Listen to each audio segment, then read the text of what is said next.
Good afternoon, Lyrical Healer. Glad to have you here. Could you just introduce yourself because you're a very busy woman? Thank you. Hi, StreetCherub. I am on the couch. It's Lyrical Healer, aka the Credit Crunch Queen.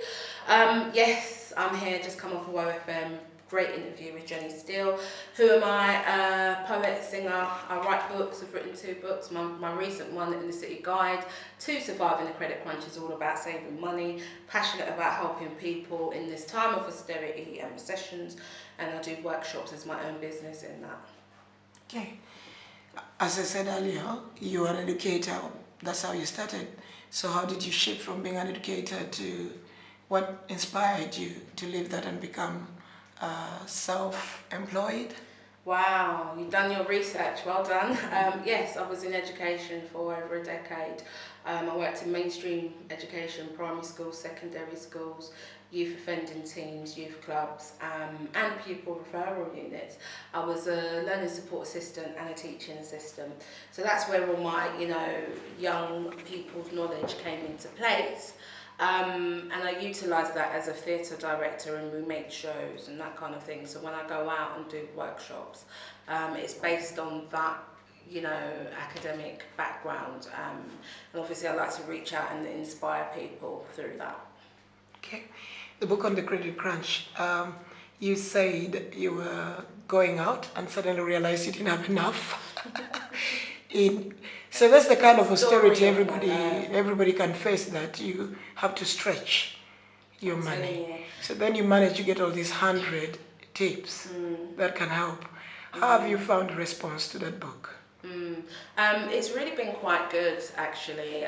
The book came out in 2011 and BBC London, Eddie Nestor gave it a 5-star rating. The tip itself, in terms of me going out, was I was using some toothpaste and it had run out. So obviously I couldn't go out with a smelly mouth, so I cut the end of the toothpaste and then swished it round. No, because I'm going to be real, Yes. Didn't have no money. I'd just been made redundant, from my job, and it was all of that kind of dynamic. So that's what I had to do, and I think black people have been saving money and struggling for years, making things ends meet and that kind of thing. So the whole concept really is to help reduce the suicide risk that people, are going to have in terms of the bedroom tax, in terms of the universal credit. And the whole book is about giving people hope, giving people other options, looking at their finances, financial literacy. And I've met some fantastic, awesome people along the way that's guided me on this journey. So I'm really happy about the outcomes of that. Yeah. And do you find that that's one thing they don't teach? Because that's an angle. If I was in education myself, I would say I think they should start early with kids. Financial literacy, that's something you just mentioned. Yeah. Because that would help. I know that Martin Lewis, who just recently sold his company for 80 million, moneysupermarket.com, he's actually put together a program for educating, putting financial education on the core curriculum subjects. So you've got to think about it like English, numeracy, as in maths, they're considered to be core subjects, science, that kind of thing. So if you have another tier to that, which is financial literacy, then it's teaching people, young people from early age, to manage money and to budget. And I think that we're missing that in society, and that's why a lot of people are going on getting into problems, because they and then even committing suicide. Yes. Yeah. I mean, look at the man on the payday loan. Did you hear the man, Mary? He had £1,600 payday loan debt. He had a fiancée and he had a little girl, and he got petrol and he set himself alight. Now you and I know that ain't right. No, it's not. That's not right. So I have to speak out about that. Why? Because the payday loan people were texting him, calling him, writing him, emailing him. Yes, obviously he understood that he owed them money, but don't lend money to people that can't afford to pay it back.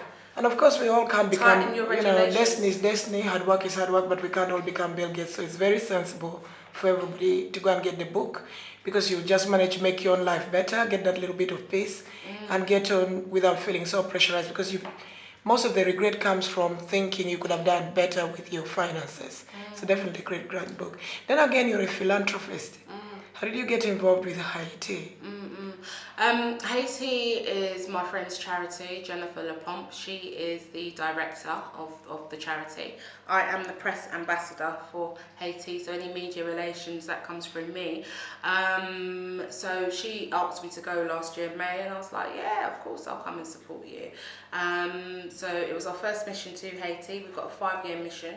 This is our second time going. We're going the 2nd of November, and we are looking for volunteers to come on board. So if people are interested, do visit the website. It's www.shayfoundation.org, and Shay is spelled S-H-A-I, and Shay means gift in Swahili. So from a writer, you sing.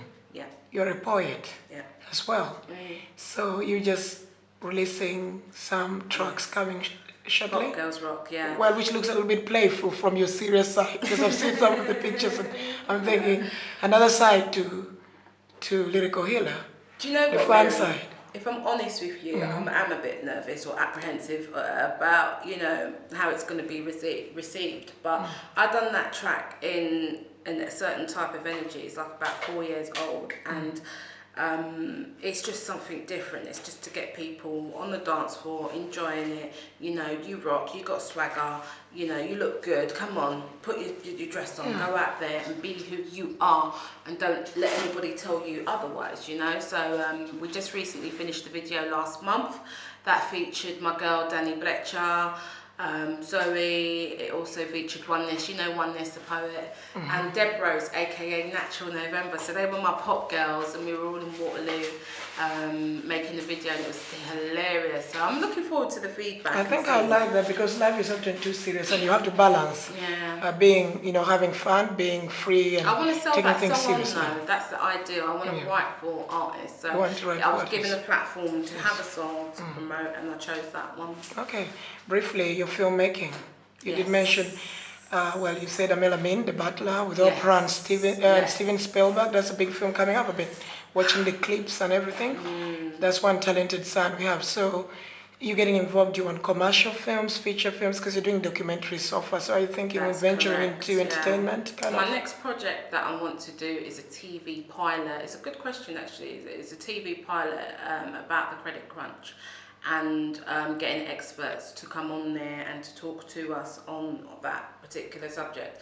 As for the films and being a filmmaker, I was doing that via BUFF, the British Urban Film Festival, and Amel Amin, he actually sits on the board of BUFF, and yes, as you said, he's in a film with Oprah, which is fantastic. He'll be back with us in September, because BUFF has gone to Channel 4 now, so he's coming back to show his support and to show his film as well. So it's happy days in the Lyrical Healer camp. Yes, it is. God is blessing you. Yeah, on there, you know. And if anybody wants to find out more information, they can do so. They can visit my website, which is www.creditcrunchqueen.com. I'm also on Twitter, Lyrical Healer UK, and you can go on YouTube. I've got over 200 videos on there. Just type in Lyrical Healer.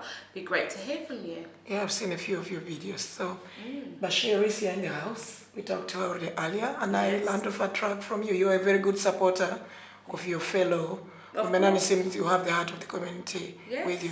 Thank you so much. I love being on the couch. Thank you so much. The couch is fabulous. Thank you so much. You're welcome. I didn't get time to ask you anything else, but we'll catch you another time. Thank you so much, Lyrical. God bless you on your journey. Right, so mission statement. What is my mission statement? Never give up. Keep going. The road is long, the road is dusty, the hill is high, but rest if you must, but never ever quit. Keep going. Thank you, Lyrical.